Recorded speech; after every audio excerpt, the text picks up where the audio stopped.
और एक और बड़ी खबर आ रही है। तूफान के बाद बिजली पानी का संकट शुरू हो गया है। 17 घंटे बाद भी अब तक जयपुर के कई हिस्सों में बत्ती गुल है। खातीपुरा, टोंक रोड, कालवा रोड समेत दूदू जो इलाका है, इनमें बिजली की शिकायतें आ रही है। बिजली नहीं होने से दूदू में पंप हाउस तक नहीं चल पा रहे हैं। तो आपने देखा था कि राजस्थान के कई हिस्सों में कल आंधी और बारिश का जो दौर था वो चला और उसके चलते तूफान भी आया। कई जगह पर दिक्कतों का सामना लोगों को करना पड़ा और उसके बाद में अब स्थिति कुछ ऐसी है कि बिजली और पानी का संकट भी लोगों के सामने खड़ा हो चुका है। करीब 17 घंटे इन तूफान को आए हुए हो चुका है, लेकिन अब तक जो हालात हैं वो सामान्य नहीं हो पाए हैं। राजधानी जयपुर के कई हिस्सों में बिजली गुल है, बत्ती गुल है। और यदि उन इलाकों की बात करें तो खातीपुरा वो इलाका है, साथ में टोंक रोड का इलाका है, कालवा रोड पर जो कॉलोनियां बसी हुई है उसमें भी दिक्कतें सामने आ रही है। जबकि दूदू जो जयपुर के करीब 50 किलोमीटर दूर एक कस्बा है, उसके अंदर भी शिकायतें सामने आ रही है। बिजली नहीं होने के कारण दूदू में पंप हाउस नहीं चल पा रहा है। और आशीष चौहान हमारे सहयोगी फोन लाइन पर जुड़ गए, सीधा उनका रुख करते हैं। आशीष, करीब 17 घंटे बीत चुके हैं इस तूफान को आए हुए, लेकिन जो स्थितियां है वो अभी तक सामान्य नहीं हो पाई है। प्रशासन क्या कुछ कर रहा है?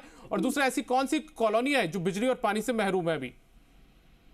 देखिए, बिल्कुल निश्चित तौर पर रात को जिस तरीके से तूफान ने अपना कोहराम मचाया, उसके बाद में पानी और बिजली पर संकट मंडरा रहा है। वैसा इसलिए क्योंकि जिस तरीके से बिजली के खंभे उखड़े पड़े थे कल तूफान के बाद में, आंधी के बाद में जिस तरीके से देखने को मिला था, और जिसके बाद में अब 17 घंटे बीतने के बावजूद भी अभी तक इस तूफान का जो कह सकते हैं हम कि तूफान के बाद भी अभी तक बत्ती गुल दिखाई दे रही है। खातीपुरा की बात की जाए, टोंक रोड की बात की जाए, कालवाड़ इलाके की बात की जाए या शहर के दूसरे हिस्सों की बात की जाए, वहां पर अभी भी बिजली का संकट लगातार मंडरा रहा है।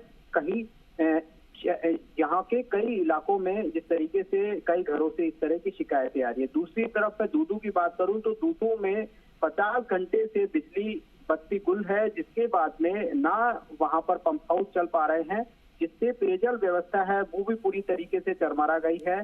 पानी का जो संकट है कुछ दिन पहले भी दूदू में देखने को मिला था, और एक बार फिर से बिजली नहीं आने से जो वहां के पंप हाउस है वो नहीं चल पा रहे हैं, जिस वजह से पेयजल सप्लाई है वो वहां पर सुचारू रूप से नहीं चल पा रही है। यानी कि तूफान के बाद का असर देखा जा रहा है। पानी और बिजली ये दोनों ही एक ऐसा डिपार्टमेंट है जो जनता के लिए बहुत जरूरी है। 24 घंटे अलर्ट रहना पड़ता है, लेकिन इसके बावजूद भी यहाँ पर जो अलर्टनेस है वो पूरी तरीके से दोनों ही डिपार्टमेंट में फेल होती हुई दिखाई दे रही है, क्योंकि एक तरफ पानी और एक तरफ बिजली देखने को मिल रही है। दोनों ही विभागों में इस तरह के जो संकट है वो साफ तौर पर यहाँ पर नजर आ रहे हैं। देखिए, तूफान बड़ा था, असर भी देखने को मिला था, लेकिन 17 घंटे बीतने के बावजूद भी अब तक भी जो स्थिति है वो पूरी तरीके से क्लियर अभी तक नहीं हो पाई है। ऐसे में सवाल यही है कि आखिरकार इंजीनियर कर क्या रहे हैं? दोनों ही विभाग के जो डिपार्टमेंट के आला अधिकारी है वो भी आखिरकार मॉनिटरिंग क्यों नहीं कर रहे हैं? क्योंकि शिकायतों का जो असर है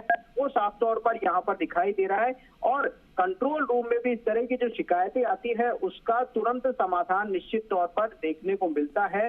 इन घरों की ये शिकायत है, इन उपभोक्ताओं की ये शिकायत है, और जिस तरीके से संकट और पानी और बिजली है वो एक साथ यहाँ पर शहर में देखने को मिल रहा है, तो गांव की स्थिति किस तरीके से दिखाई देती है?